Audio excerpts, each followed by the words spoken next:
Con el paso de los años, muchos creyeron que el reinado de Salomón había sido simplemente una época de prosperidad, comercio y esplendor arquitectónico.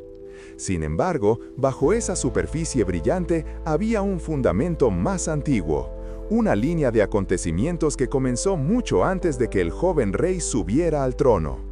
Los escribas conservaron los hechos visibles, pero nunca dejaron constancia del verdadero origen del conflicto que marcaría su vida. Este relato comienza en los años en que Israel aún trataba de entender la magnitud de lo que Dios había entregado a aquel muchacho. No se trataba de riqueza ni de poder militar, se trataba de algo más peligroso, la capacidad de discernir lo invisible. Desde su primer día como rey, Salomón sintió una presión que ningún hombre de su edad podría haber soportado. Era el heredero de David, un linaje que cargaba con promesas, guerras, profecías y pactos. El pueblo lo observaba con esperanza, pero también con dudas silenciosas. ¿Cómo podría un joven gobernar a un pueblo tan complejo? ¿Cómo podría administrar justicia sin caer en los errores de los reyes que habían precedido a su padre? En las noches, cuando la corte dormía, Salomón caminaba por los patios del palacio intentando comprender por qué Dios lo había elegido a él y no a otro de sus hermanos. Ese vacío interior, esa necesidad de entender, sería el motor de su ascenso y también el inicio de su caída. Buscando respuestas, Salomón viajó al monte Gabaón, un santuario donde los antiguos habían ofrecido sacrificios durante generaciones. Allí, envuelto en el silencio de la noche y el aroma de los cedros, el joven rey se arrodilló. No pidió tesoros ni larga vida, ni la derrota de sus enemigos. Pidió sabiduría. No una sabiduría limitada a los asuntos humanos, sino la capacidad de comprender el corazón de su pueblo, de discernir entre el bien y el mal sin caer en engaños. Esa oración sincera rasgó el velo del mundo ordinario y abrió un espacio en el que la presencia divina descendió sobre él. La voz de Dios no se manifestó como un trueno, sino como una certeza absoluta que penetró en lo más profundo de su ser. Dios le concedió lo que pidió, y mucho más. La sabiduría que recibió Salomón no fue un concepto abstracto, fue una sensibilidad nueva, una capacidad para percibir estructuras, intenciones, patrones ocultos y fuerzas que operaban más allá del mundo visible. Sin embargo, lo que nadie le advirtió fue que cuando un hombre adquiere visión espiritual, no solo observa la luz, también percibe la sombra. Y aunque Salomón no lo entendió en aquel momento, esa visión expandida había abierto una puerta que no se cerraría fácilmente. Con el don llegó una responsabilidad inmensamente pesada, un riesgo que acompañaría cada decisión que tomara en los años siguientes. Tras su regreso, la construcción del templo parecía avanzar sin dificultades. Los mejores artesanos, arquitectos y obreros de todo el reino trabajaban día y noche. Pero a medida que las piedras se colocaban, Salomón comenzó a notar un patrón extraño. Cada vez que una parte clave del templo se acercaba a completarse, surgían obstáculos inexplicables. Herramientas que desaparecían, estructuras que se derrumbaban sin causa aparente, tensiones repentinas entre los trabajadores. Al principio, creyó que se trataba de simples accidentes. Pero luego, durante una inspección nocturna, percibió algo que no podía explicar con lógica humana. No era una figura ni un sonido, sino una presencia. Una resistencia sutil que parecía oponerse a cada progreso. Una fuerza antigua, distinta de los hombres, vigilando desde la oscuridad. Aunque tenía consejeros capaces, Salomón entendía que nadie más podía percibir lo que él veía. No podía explicarles que sentía una oposición invisible alrededor del templo sin arriesgar su credibilidad, así que guardó silencio. Pero ese silencio no detuvo la inquietud que crecía en él. La sabiduría que Dios le había otorgado también lo había hecho consciente de un conflicto silencioso entre el mundo humano y una realidad que el pueblo de Israel desconocía. Salomón comenzó a sospechar que la resistencia no provenía de hombres ni de enemigos políticos, sino de fuerzas espirituales que no deseaban que el templo fuera completado. En una de esas noches en las que la memoria colectiva cree que los reyes descansan, Salomón se quedó despierto observando el cielo desde una terraza del palacio. A lo lejos, sobre el templo en construcción, distinguió un movimiento sutil que no pertenecía al viento. Algo descendía y desaparecía entre las sombras sin dejar rastro. En ese momento, comprendió que la sabiduría concedida por Dios era también un arma. No solo lo había preparado para juzgar a su pueblo, lo había equipado para enfrentar aquello que nadie más podía ver. Y fue allí, en esa certeza silenciosa, donde comenzó el verdadero relato. La historia del rey que creyó poder dominar tanto la luz como la sombra. El regreso de Salomón a Jerusalén no estuvo marcado por celebraciones, sino por un silencio profundo que parecía acompañarlo como una sombra fiel. La sabiduría que había recibido en Gabaón era verdadera, poderosa, transformadora, pero no era ligera. Había modificado la forma en que el joven rey percibía el mundo. Cada gesto humano, cada murmullo, cada detalle invisible para los demás adoptaba una nueva dimensión ante sus ojos. La corte veía a un rey iluminado. Él sentía que llevaba sobre sí un peso que ningún hombre podía comprender. Mientras el templo avanzaba hacia su construcción final, comenzaron a surgir señales inquietantes. Algunas columnas amanecían con fisuras inexplicables. Los cedros del Líbano, recién llegados, se deterioraban en lugares específicos sin razón visible. Y los artesanos juraban escuchar golpes nocturnos en zonas donde no había nadie trabajando. Para la mayoría, era simple casualidad. Para Salomón, cuya percepción espiritual había sido afinada por el don divino, aquello era una advertencia. Decidió investigar personalmente. Una noche recorrió el perímetro del templo aún incompleto, llevando solo una lámpara de aceite. La luz temblorosa proyectaba sombras alargadas sobre la piedra. Fue entonces cuando percibió un movimiento distinto, sutil, como si la oscuridad misma se contrajera ante su presencia. No era un animal ni un intruso humano, era algo sin forma definida, pero vivo, consciente y claramente hostil a la obra que se estaba levantando. Comprendió que aquella resistencia no provenía del mundo físico. Era una oposición que despertaba únicamente cuando se intervenía en el territorio espiritual. El templo no era un edificio, era un punto de encuentro entre lo humano y lo divino. Y eso atraía la atención de fuerzas que siempre habían habitado en los límites invisibles del mundo. Aun queriendo compartir sus dudas, Salomón sabía que nadie a su alrededor podía entender lo que había visto. La sabiduría divina no solo iluminada, sino que también aislada. Lo que para los demás eran accidentes, para él era el eco de un conflicto antiguo que se había reactivado con la construcción del templo.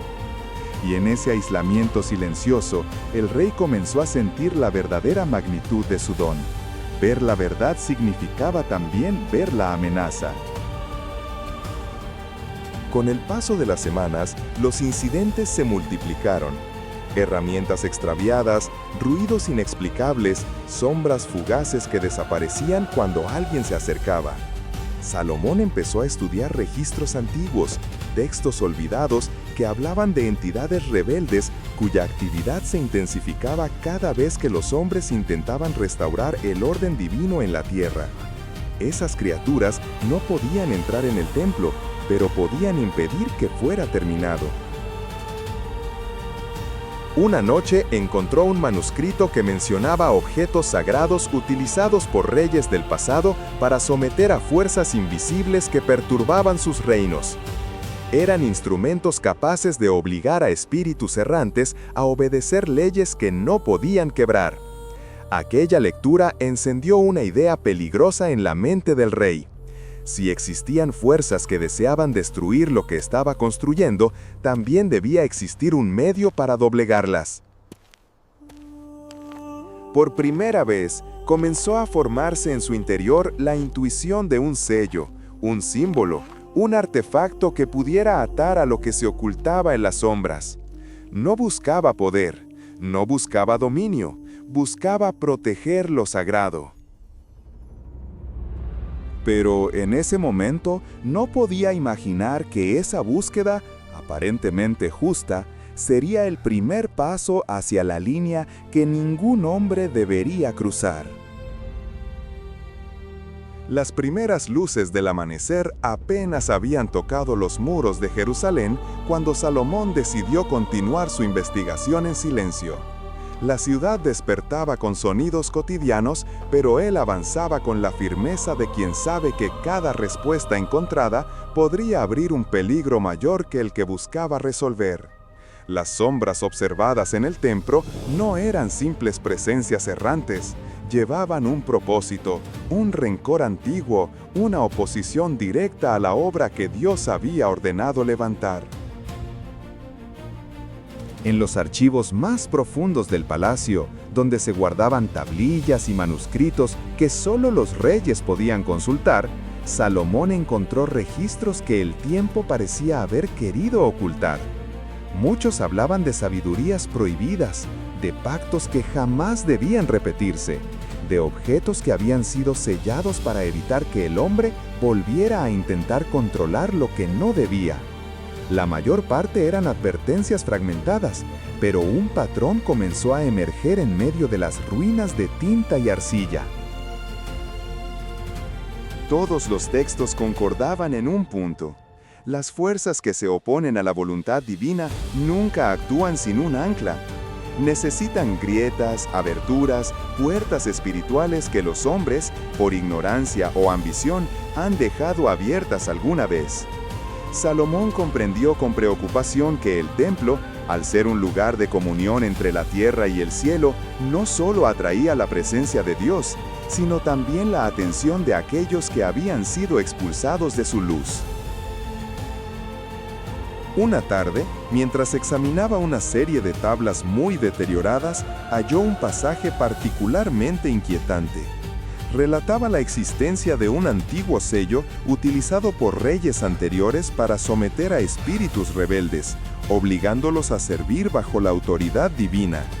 El texto estaba incompleto y lleno de lagunas, pero mencionaba algo que congeló la respiración de Salomón.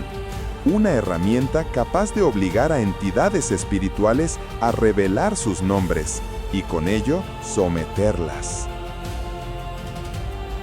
El rey sintió un estremecimiento. No era temor, sino una mezcla compleja de revelación y peligro. Era consciente de que el conocimiento en sí mismo no era maligno, pero su uso podía ser devastador. Sin embargo, cada día que pasaba aumentaban los disturbios alrededor del templo. Los artesanos se enfermaban repentinamente. Las vigas recién colocadas amanecían quebradas. Algunos de los soldados encargados de custodiar el recinto confesaban haber escuchado voces nocturnas que los llamaban por su nombre. La situación estaba escalando y Salomón no podía ignorarlo. Guiado por la intuición, o quizá por algo más profundo, volvió a leer el pasaje una y otra vez, intentando reconstruir la información faltante. Finalmente, comprendió que el sello no era un objeto aislado, era parte de un antiguo pacto entre reyes y mensajeros celestiales, un pacto diseñado para mantener el equilibrio entre el mundo espiritual y el humano. Pero había una advertencia en las últimas líneas, casi borrada por el tiempo. Decía que aquel que utilizara el sello debería poseer una sabiduría y una pureza excepcionales, porque el instrumento no distinguía entre servicio y dominio. Su poder podía edificar o consumir por completo a quien lo portara. Salomón cerró los ojos un momento. Su corazón sabía lo que su mente temía admitir.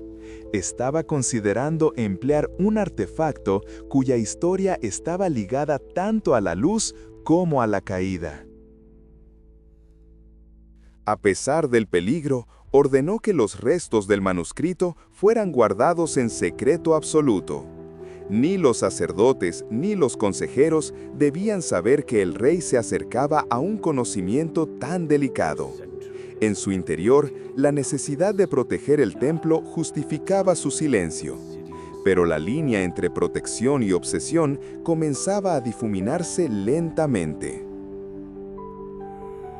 Esa noche, mientras la ciudad dormía, el rey regresó solo a los cimientos del templo.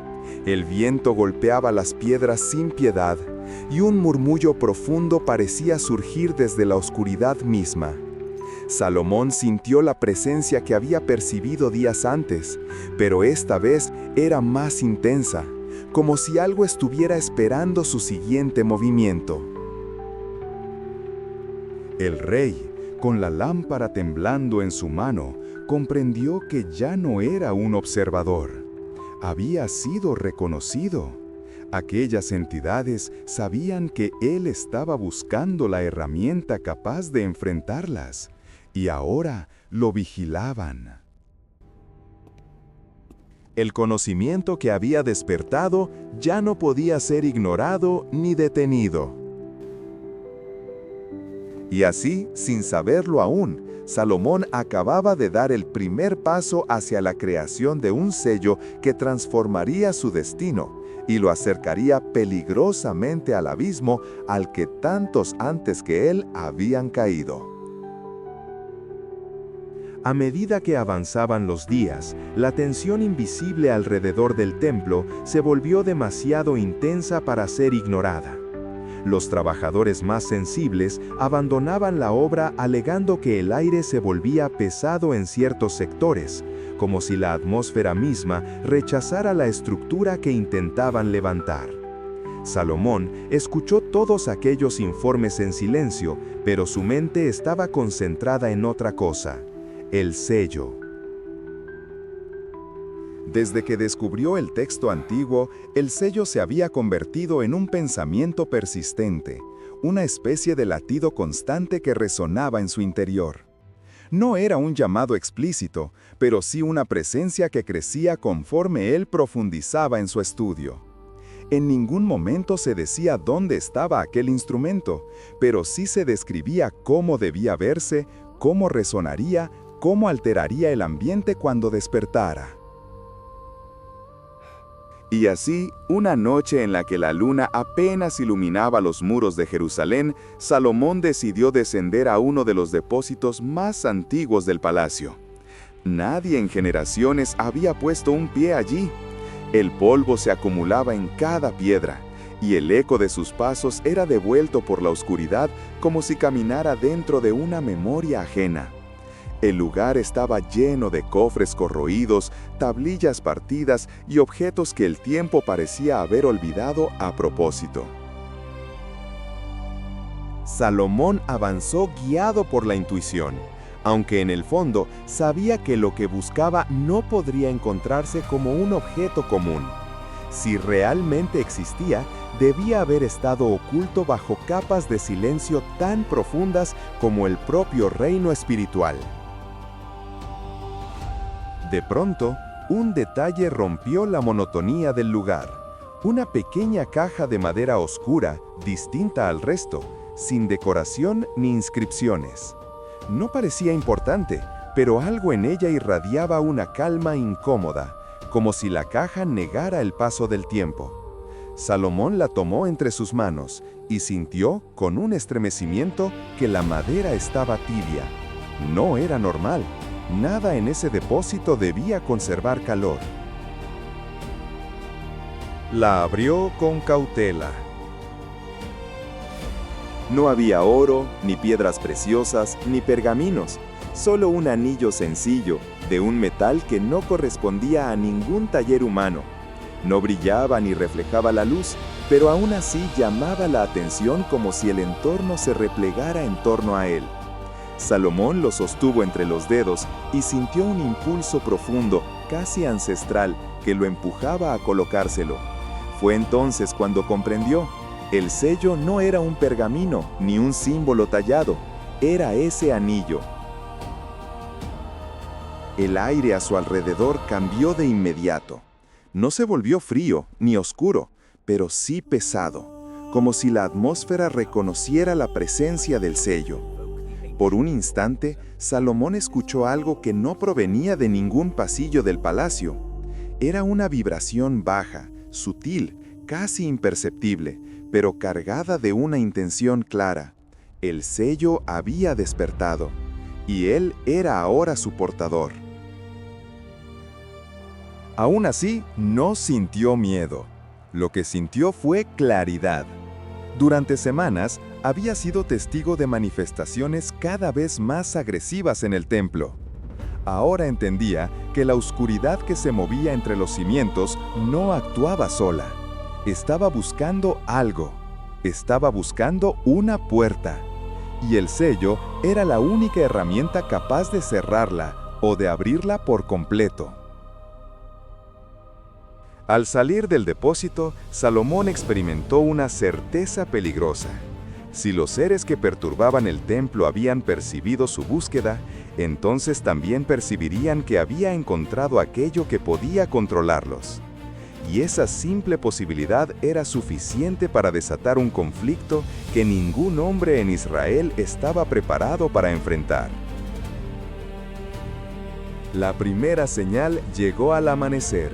Mientras el rey subía a los andamios para supervisar la obra, las columnas recién levantadas comenzaron a emitir un sonido sordo, similar a un gemido profundo que surgía desde los cimientos.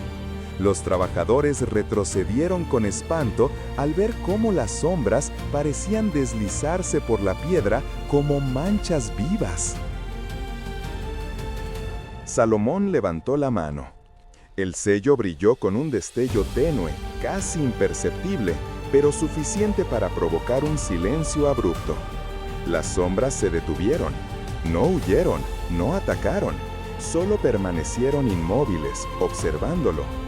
Era como si estuvieran tratando de medir su fuerza, como si quisieran saber si el nuevo portador del sello era capaz de contenerlas, o si podía ser manipulado. Y fue en ese instante que el rey comprendió la dimensión del camino que acababa de abrir.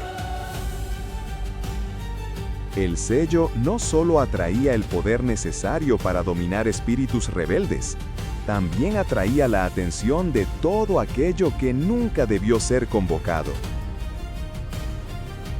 El templo avanzaba, el reino prosperaba, pero en su interior,